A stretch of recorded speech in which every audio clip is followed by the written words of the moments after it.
Hey, you wonderful chess world, how are you? Welcome to the Backyard Professor Chess videos. I have just about the time I think I have found the perfect chess game that illustrates the three pillars that I've been elaborating on, or that expands them so well. I've found some games by Artur Yusupov and others, and I'm showing them in videos because they are so good. I find yet another even better game.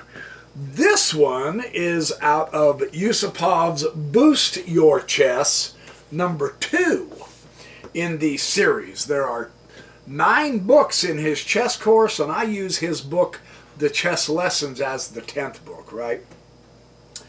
This is an expansion of one of our pillars, the center.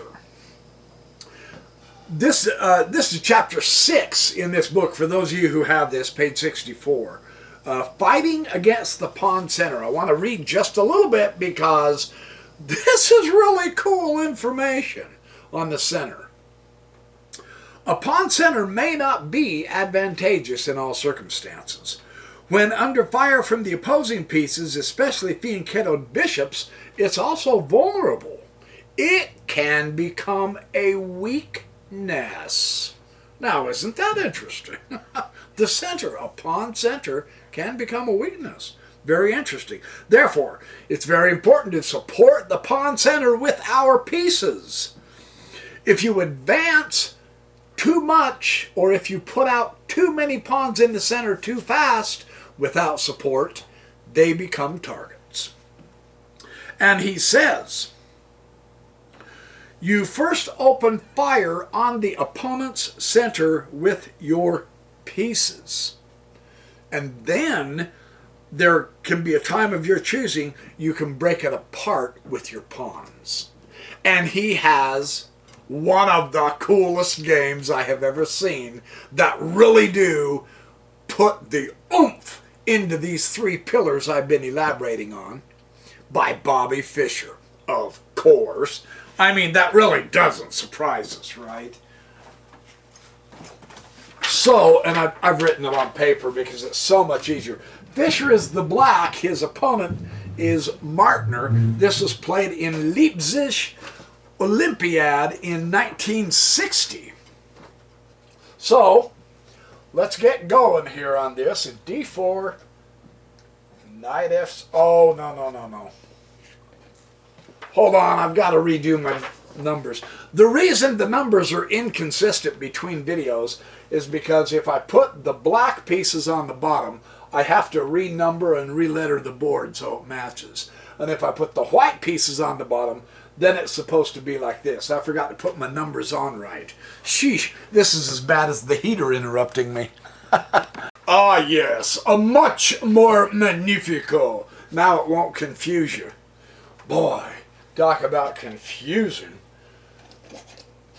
D4 and knight F6. That's better. Holy cow, that's a lot better. And now C4 and G6. He's going to fianchetto his bishop. Knight C3 and bishop G7. E4. So he is uploading a lot of pawns to the center. Yes? Now there's nothing wrong with that. That's not a strategic error. It's what he does with them that is the error, and this game illustrates that beautifully, along with the absolute beautiful coordination of our three pillars. Yes, yes. And the problem is that pawn push. Yusupov says that's premature. There is not enough support behind the pawn yet. And Fischer just easily dodges down and makes it look like Fischer doesn't have much of a development. He doesn't need to at this point. Watch why. This is a faulty strategy to push too fast. And then F4. There is nothing wrong, again, to building a large pawn center with pieces. Martner is not doing that. And that's the defect of the strategy. So Fischer now, here is the Yusupov comment. He says, you must attack the center now and do it very energetically, because you've really got a chance to really weaken his entire position, right? No passive play here. Now he does bring out the bishop to e3, but he has already advanced it too early, and Fischer punishes him with another blam to his central pawn structure. Yes, energetically attack this thing for all it's worth. The d pawn will take the c5 pawn, yes, and Fischer responds by bringing up a piece, blocking those double pawns at this point. C does take d6, and that's kind of iffy. E responds by taking, and Martner isn't quite playing it right. He put the knight to e4, and Yusupov says here at this point, he says, what is wrong with developing the king side right now? At this point, his pawns aren't too bad, but for crying out loud, develop your pieces right now. Get the knight out, get the bishop up, castle, get the king side going. He keeps moving around, he keeps moving more and more pawns and moving the same piece around. He's changing his plan, is how Yusupov put it. And actually, let me show you, yeah, bishop came to f5, and then the knight bumped back down to g3. And at this point, Yusupov is saying, oh, for Pete's sake, he's changing his plan too often. He's not sticking with a central idea. He wanted to build a big pawn center, and that's great, but moving the same piece over and over again does not give the pawn center the support it needs to survive. By now, Martner should have had 2 knights and 2 bishops out. That's how much he has neglected bringing his pieces into this game, and it will cost him the center. It's fascinating how that works, yeah? He's exactly half as powerful as he should be, is what's going on. Not a good start. Fischer takes complete advantage of this by, he hit the bishop, and the bishop comes down to bishop e6, and now he brings the knight up, finally, and Fischer puts the queen to c7, helping give him a chance to connect his rooks. Queen comes over here to b1, wanting to have this angle to the king side, because of course Martner is putting his pieces over here.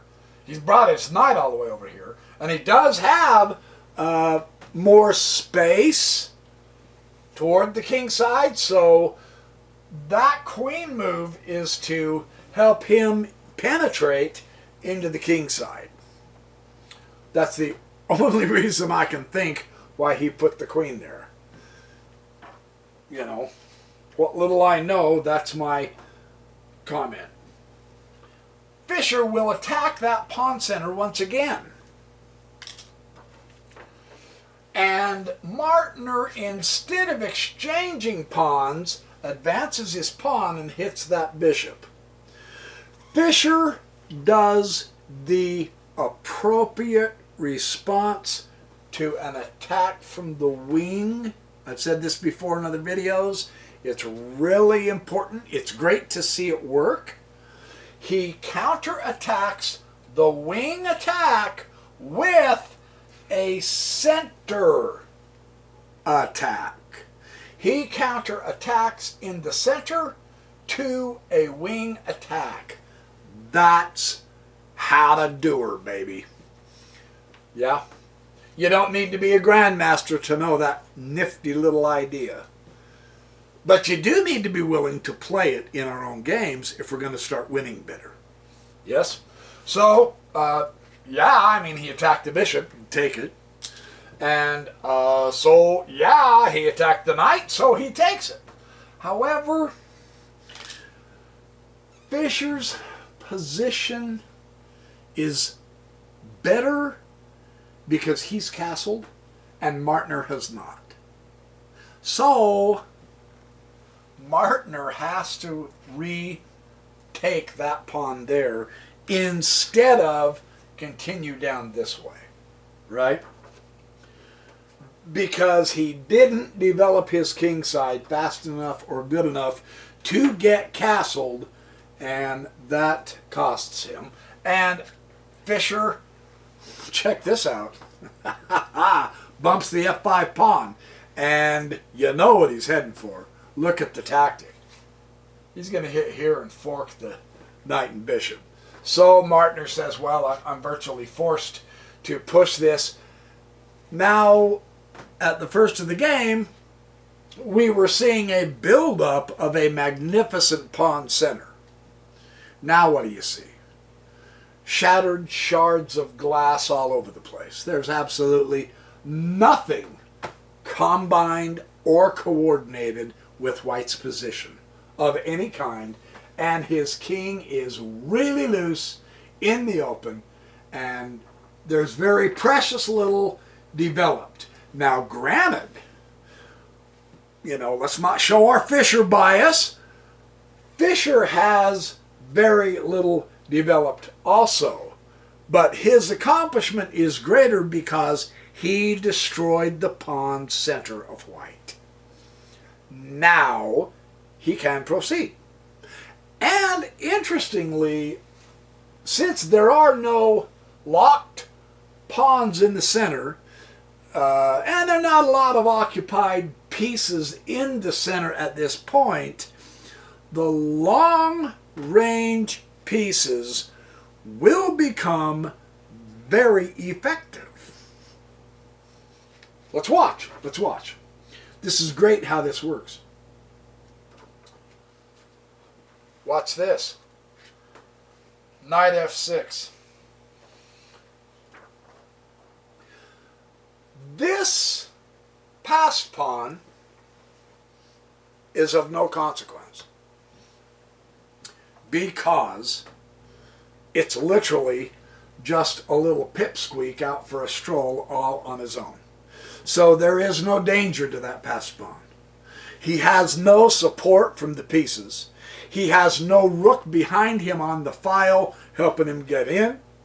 He has no queen to the side of him here helping urge him down. He is simply out on a stroll all by himself, and so there is no danger there. True, a passed pawn, harmless. That's important to know. Bishop comes to e2. You got to try to, as Yusupov puts it, if and when you find yourself with this situation where your king is no fortress around him, you kind of have to build a fortress around him. And so Martner is bringing up the bishop close to keep that king enclosed, because there's a lot of fire in Fischer here. And we are going to be happy to illustrate that with this move right there. Center, file, rook on the file, and target. All three pillars, one move. Very good. Very powerful. King comes to f2 to try to surround himself with some support, and Fischer nabs his target in the center open file with his rook, which is using his open file, and he hits another target. All three pillars with that move. Right? Now, Martner realizes the power of that file, and he says, I can't let you have it uncontested. You know. So he properly moves his rook onto the file to contest that rook's file possession. Right?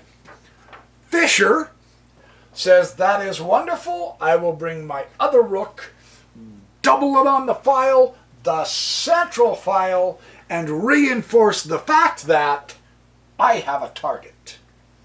Yeah? All three pillars in this wonderful display of just raw power because he ripped apart the center of white. Very nice. It's a good strategy to keep in mind, right? Bishop comes to f3 to protect the bishop with that rook. And Fischer says, not a problem, because I'm going to take my target on my central open file. I'm going to use that file. I captured it, and now I will use it. And so he exchanges the rook, and Fischer also exchanges the rook, another center, using open file, and getting your target.